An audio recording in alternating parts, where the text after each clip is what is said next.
10 para as 10. Uma reflexão diária na RCP-FM. Bom dia.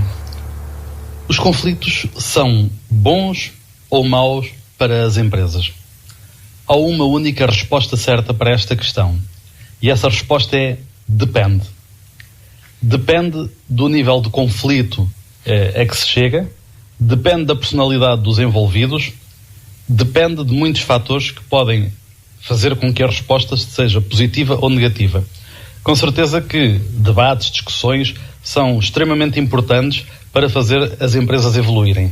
Essa importância pode ser posta em risco quando os conflitos ficam com dimensões que não são aceitáveis. Ou seja, quando o nível de hostilidade é muito grande.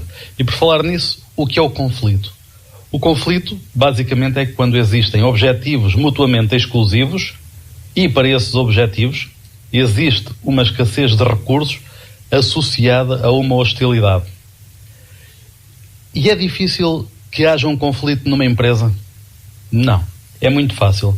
Basta ver duas pessoas e há um potencial de conflito entre essas pessoas. E esse conflito pode vir de vários sítios. Pode haver várias origens para o conflito. Vejamos um exemplo muito simples. Havia uma pessoa que tinha como função percorrer várias secretárias numa empresa e tinha um vício que era sempre que estava numa secretária e começava a fazer os seus esquemas, sem se aperceber, levava a caneta da pessoa que estava na secretária. Isso no início era encarado com risos e com o desleixo natural, etc. Mas ao fim de algum tempo, as pessoas começaram a ficar irritadas com aquela pessoa que levava a caneta. Diga-se que a pessoa que levava a caneta era o dono da empresa, que pagava todas as canetas que eram usadas nas diferentes secretárias. No entanto, as pessoas começavam a integrar a caneta como sendo sua, fazendo parte da sua esfera individual. E isso levava a que, quando o responsável ia lá e levava a caneta, começavam a interpretar os dados já não como distração, mas como um vício terrível. Isso levava a que as pessoas, ao fim de algum tempo, começassem a falar da pessoa mal, já sem saber que o que tinha originado esta situação era que o responsável levava as canetas. Bem, e isto chega porquê? Porque há uma interpretação dos dados muito diferentes.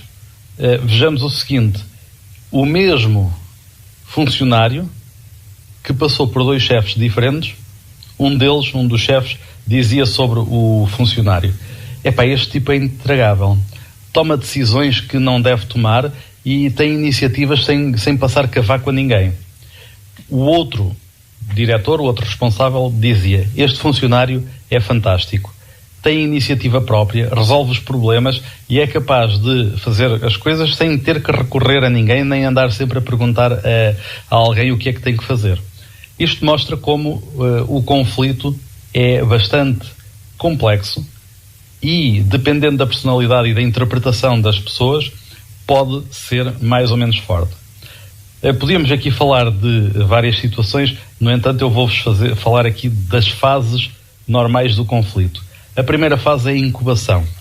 A incubação do conflito tem a ver quando alguém se começa a perceber de uma situação que não agrada, que não é boa para ela. A segunda fase é a consciencialização.